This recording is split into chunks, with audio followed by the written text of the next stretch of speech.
உட்கார்ந்து கிட்டத்தட்ட 1.5 வருடங்கள் அந்த ஆராய்ச்சியில் ஈடுபட்டு ஆராய்ச்சி பண்ணிருக்கிறா. தம்பி, திருக்குறள்ல தலைப்புகள் நீங்களாக மொத்தம் எத்தனை எழுத்துக்கள் பயன்படுத்தப்பட்டிருக்கிறது? 40,900 எழுத்துக்கள். இவற்றில் உயிர் எழுத்துக்கள் எவ்வளவு? 3074.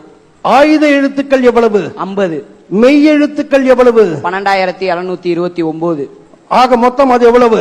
15,628. இவைகள் போக மீதம் உள்ள உயிர்மை எழுத்துக்கள் எவ்வளவு? 25,047. அப்ப மொத்தம் எவ்வளவு வருது? 40,900.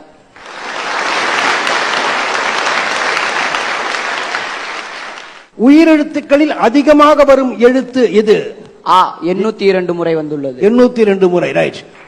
உயிரெழுத்துக்களில் குறைவாக வரும் எழுத்து எது? ஐ 16 முறை வந்துள்ளது. திருக்குறளில் பயன்படுத்தப்படாத எழுத்து எது? ஔ. வள்ளுவர் பயன்படுத்தலையா? அதுக்கு பதிலாக ஆ யு என்று தான் பயன்படுத்தியுள்ளார். ஔன்னு பயன்படுத்தாம ஆ யுன்னு பயன்படுத்தி இருக்கிறார்.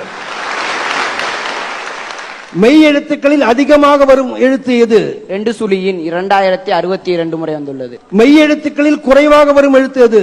யு 37 முறை வந்துள்ளது. குறள்களிலேயே மிகவும் பெரிய குறள் எதில் இருக்கிறது? 957வது குறள் 39 எழுத்துக்கள் கொண்டவை.